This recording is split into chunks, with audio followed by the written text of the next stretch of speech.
We are staring down the barrel of a catastrophic mistake that could cost this franchise its soul, and nobody seems to be talking about the real consequences.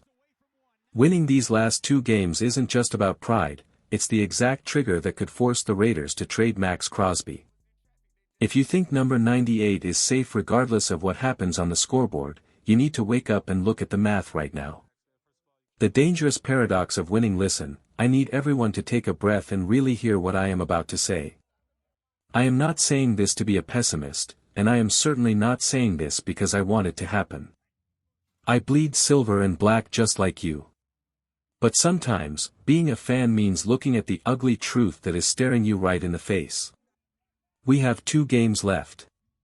2 games that, in the grand scheme of history, mean absolutely nothing for the standings, but they mean everything for the future of this roster. If the Raiders go out there and beat the New York Giants, and then turn around and beat the Kansas City Chiefs, you might feel good for a Sunday afternoon. You might puff your chest out. But I guarantee you, when the dust settles and the off-season begins, you are going to look back and realize that those wins might be the reason we lose our franchise cornerstone. Before we dive into the ugly financial reality, do me a huge favor. If you want real talk about this team without the sugarcoating, smash that like button, share this with a friend who needs a reality check, and subscribe to the channel right now. The reality is terrifyingly simple. If we win out, we are not picking in the top 5. We are likely sliding down to number 7 or even lower. And if we slide down, we miss the elite quarterbacks. And if we miss the elite quarterbacks, we are stuck in purgatory. And that is exactly where the Maxx Crosby trade scenario goes from impossible to probable. The quarterback nightmare. Let's be honest with each other. Maxx Crosby has been a soldier. He has made it clear to me, to the organization, and to the entire world that he wants to be a Raider for life. Mark Davis wants him to be a Raider for life. But loyalty only stretches so far when you are wasting your prime years watching an offense that can't get out of its own way. Max has had to endure some of the most horrific quarterback play I have ever seen. We are talking about play that looks like your grandmother trying to scramble out of a bathtub. It has been painful. Since we moved on from Derek Carr, and look, I still believe that split was necessary at the time, we have failed to replace him. We have brought in a carousel of incompetence. If I am Maxx Crosby, I am looking at this roster and doing the math. If we win these games and ruin our draft pick, how do we get a quarterback?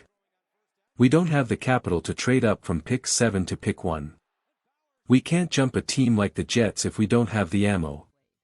So, if we don't get a quarterback, Max is looking at another 3 or 4 years of mediocrity.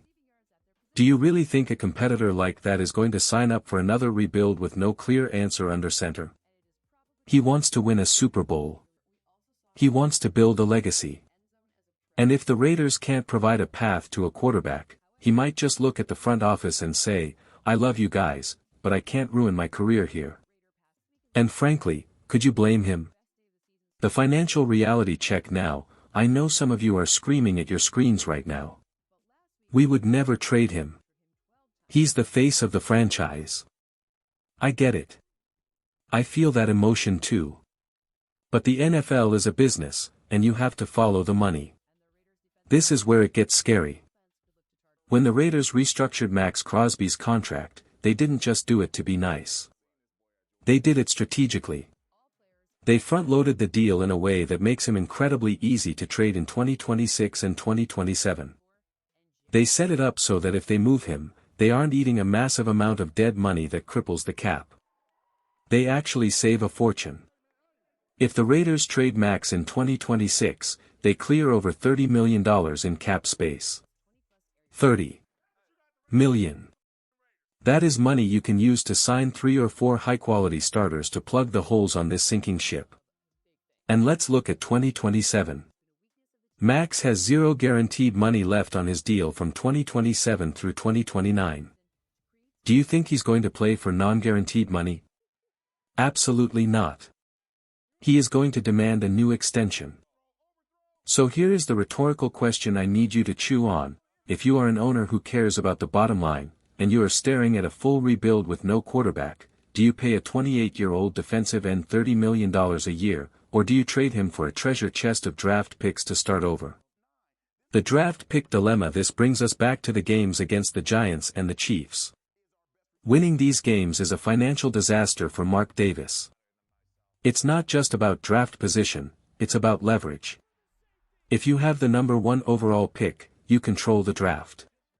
You can take your franchise savior, or you can trade back for a haul that sets you up for a decade. If you pick at number 7, you are at the mercy of the teams in front of you. We have seen this movie before. The Raiders win a few meaningless games in December, drop out of the top spots, and then reach for a player who doesn't pan out. It is the cycle of mediocrity. And this time, the cost isn't just a bad draft pick, it's the potential exit of the best defender we have drafted in a generation. I have spoken to sources. I have asked the hard questions. And while nobody is coming out and saying, Max is gone, every single source has told me the same thing: everything is on the table. That phrase should send shivers down your spine. Everything on the table means that if the price is right, and the team is bad enough, nobody is safe. Not even number 98. The full-on rebuild argument. Let's talk about what a rebuild actually looks like. I see it in the comments all the time: burn it down, start over. Be careful what you wish for. A full-on rebuild isn't just shuffling a few roster spots. It's stripping the team down to the studs. It's what we tried to do with John Gruden when he traded Khalil Mack. If we bring in a new head coach, what is his incentive? He looks at this roster and sees no quarterback, a defense that relies entirely on one man, and a salary cap situation that needs work. If that coach wants to buy himself time, the smartest move, as painful as it is to trade the most valuable asset you have. And the only asset on this team that is worth multiple first-round picks is Maxx Crosby. You aren't getting a first-round pick for anyone else. You're not trading Brock Bowers or the young guys. Max is the only chip you have to cash in. If you are doing a rebuild on a rebuild, which seems to be the direction we are heading, you have to consider it. Mark Davis might not want to. Tom Brady might not want to. But a smart, cold-blooded organization would look at the value and pull the trigger. Interactive Community Pulse: I need to know where you stand on this because this is going to define our off-season. Question of the day: what is more important to you right now, beating the Chiefs and the Giants to end the season on a high note, or securing a top draft pick to ensure we keep Maxx Crosby and get a QB? I want you to go down to the comments section right now and let me know. Are you team win now or team tank for the future? I'll be reading through your answers. The contract ticking time bomb. Let's get back to the contract because the dates here are crucial. There is a specific trigger in Max's deal for 2027. A massive roster bonus becomes fully guaranteed on the 3rd day of the new league year in March. That means if the Raiders are going to trade him, they have to do it before that date. They aren't going to wait until training camp.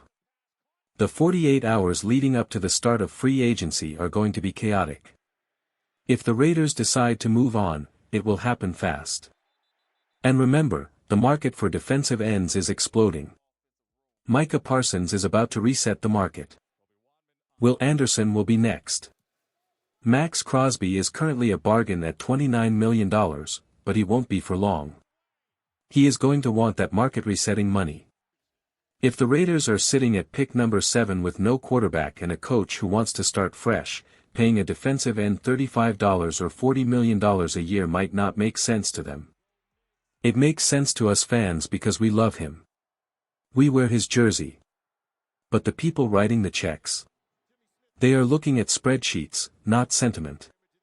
The 2026 versus 2027 quarterback class. This leads me to the final, and perhaps most controversial, point. Why would the Raiders be okay with tanking and trading Max? It might be because of who is coming down the pipeline.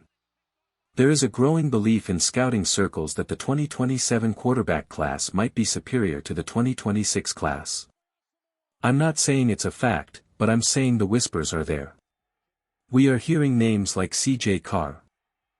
I have heard rumors, and again, these are just rumors from sources I trust, that the Raiders have their eyes on him way down the road.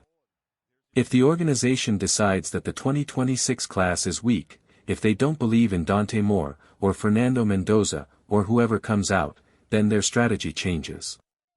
They won't be desperate to move up this year. They will be looking to stockpile picks for 2027. And how do you get a mountain of picks for 2027? You trade Maxx Crosby. It is a terrifying thought. The idea is that you suffer through another bad year, you load up on draft capital, and you make your massive move in 2027. It's a long game. And in the NFL, fans don't have patience for the long game. We want to win now. But if the front office is playing chess while we are playing checkers, this is the move they make. The painful conclusion: I know this is hard to hear. Nobody wants to talk about trading their favorite player. It feels like betrayal. But I'm doing this show because I want you to be prepared. I don't want you to be blindsided in March if the unthinkable happens. If we win these next 2 games against the Giants and the Chiefs, we are actively hurting our chances of building a championship roster. It sounds backwards. It feels wrong to root against your team. But winning meaningless games in December is the fool's gold of the NFL. It gives you a moment of happiness and years of regret. If we want to keep Maxx Crosby, we need to show him a future. That future requires a top quarterback. That quarterback requires a top pick. And that top pick requires us to lose. It is a vicious cycle, but it is the reality we are living in. I am not telling you how to feel. If you want to cheer for wins, cheer for wins. But just know the cost. The cost is millions of dollars in cap space. The cost is draft positioning. And the ultimate cost might be seeing number 98 wearing a different uniform next season while we start from scratch yet again. Think about it. The future of the Raiders hangs in the balance of these next 2 weeks. Let's just hope the people in charge make the right call, whatever that may be.